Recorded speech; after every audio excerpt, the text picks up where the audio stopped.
Good morning. Good morning. It's incredible to me that I've had 40 years as an educator in the city of Newark, and I look at what's going on now, and I'm trying to think, what happened?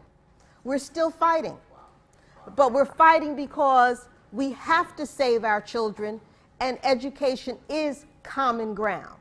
It is the great equalizer if it's quality education.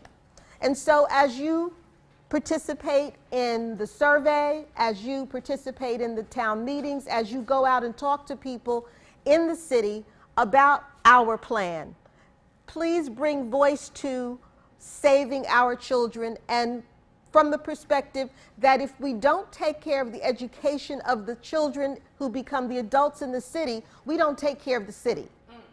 We don't take care of the city.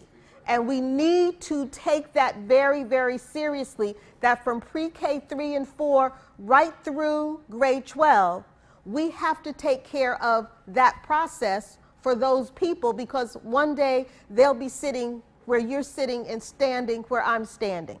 So we have to really think about, what do we want education to be for every child in every school in the city of Newark? We need to be able to function in the workplace and be successful, and we need to be able to go on to college if that's the path we so choose and be successful. But we should not be letting anybody out of any school who has no preparation to do one or the other. If that happens, then we failed. The collective we, not just we the educators, but we the people responsible as these young people go through. So as you think about, what do you want our plan for education in the city of Newark to be, think about some of the things that have been lost. Over the last 5 or 6 years, budget cuts have eroded what's in the buildings. And some people say, well, you know, those are soft things. Those are not really important. I disagree. A school is supposed to be a community within the community. Let me say that again. A school is supposed to be a community within a community. Everybody in it is supposed to be valued, and needs should be met. And to Sheila's point about poverty, children coming from poverty come from some dire circumstances, and there's research that goes back 60 years that speaks about, if you come from an impoverished, lower socioeconomic strata and don't get certain things, you're always struggling uphill. The school is common ground. There should be some things in school that help to level that playing field. We can't go into every child's home and fix it. But when they come to school, the school environment should offer some things that help to make it okay. I'm safe here, I'm warm here, I'm cared for here, so I want to learn here. So when you begin to talk about what needs to be put back, we need to look at things lost. Attendance counselors. There are no more attendance counselors in the city of Newark. When I was the principal of Shabazz High School, we had 3 attendance counselors. When I became principal, I had 1,000 students. When I left, I had 1,450. And students who did not come to school, there was an old form called a 763. Upon the 3rd absence, the 763 was pulled by the attendance counselor. And he or she went to the home to see where's Hassan, where's Jose, where's Amika.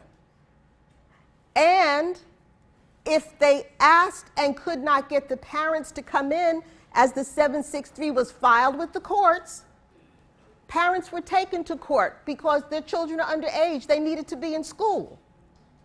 There was a process that said, we want your child in school, we want you to be a part of it, but if you don't get your child here and work with us, we are forced to go to the next level because we've got to get your child back. The attendance counselors were a critical part. Guidance counselors. The ratio in the high school is 250 students to 1 counselor. Nationally, I have to tell you, it's not just a Newark issue. Nationally, it's 275 to 1. How much counseling are you going to get? Now that's at the high school level.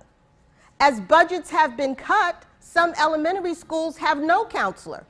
Most had one, some now have none.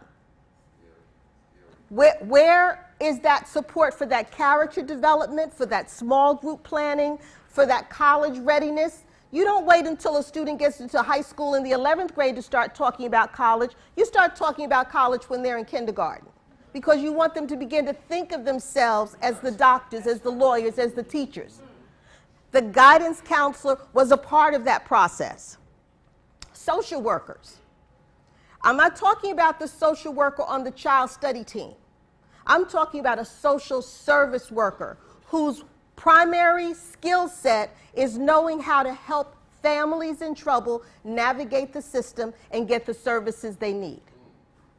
I had a wonderful lady. She died last year, but she was marvelous. Her name was Yulon Gray. And when a parent came in with the problem that I did not have the background and training to understand, once I got Yulon in, the conversation shifted, and she knew exactly how to navigate the agency. She knew agencies I had no clue about, but I had her. So I still had the resource for my students and my families. The child study team. The superintendent is looking at either disbanding them or creating paper loads that are just not going to provide services. Keep in mind, if you have a child who has a learning disability and has an IEP, it is just paper. You need the services that go with the IEP. Unless the child has a physical presenting handicap, when they step out of the school building, nobody knows they're special ed. So classifying, sticking a label on without some services and support is not helping our children. It's not helping our children. Child study team members functioning effectively should be doing small group counseling, should be doing one-on-one counseling, because again, that label works in school. It does not work in the real world. So when you talk about putting resources into our plan, make sure you put back any services and personnel that have been lost. And we're not fighting the good fight to make sure that every child in every school is getting the quality of education that they should. And if we don't take care of them as they go through, when it's time for us to sit down, they're not going to be ready to take care of us. So please, as we work through our plan, buy into being a part of the process, not being silent, not looking the other way, not leaving it to a handful of people. Talk to your neighbors. Talk to the people at your churches. Talk to the people in the beauty parlor. Talk to the man on the corner store. Keep the conversation going, because we need to own our plan for our children in this city. Thank you.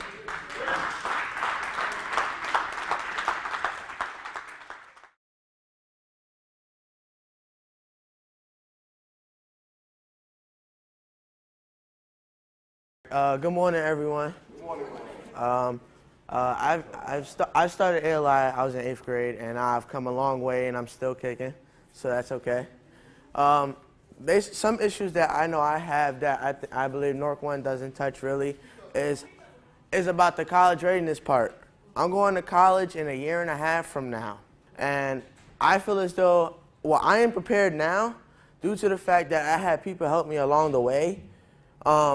Really, you know, I plan on going to college. I plan on graduating my regular 4 years, and then I'm going back to get my law degree. And I'll have a master's in education. So, I plan for the best.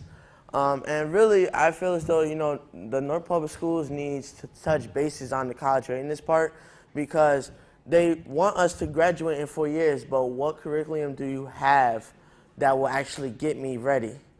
I think it's my job with the rest of the community to help, find a way where we have a set curriculum for a college readiness course.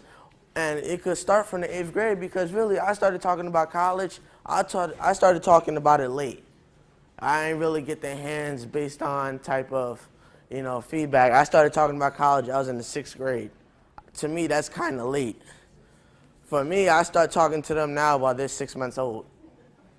So yeah, so it's kind of a weird thing, but I want to make sure that they get there. And YMS right now, we're working on a college readiness campaign, and one of our key things is a college readiness course within all high schools. And what this does is it helps you get ready for college. What is college? Because some people don't even know what's college. How to apply for college. And so, they tell you like what careers and majors you can do in college. And it's a 1 credit course. It's once a week. And you take it for all 4 years. So when you become a senior and you get ready to apply for college, do your FAFSA, financial aid, everything that you need, you have experience on coming up. So once you get to college, you know what you have to do, and you have to do what you got to do.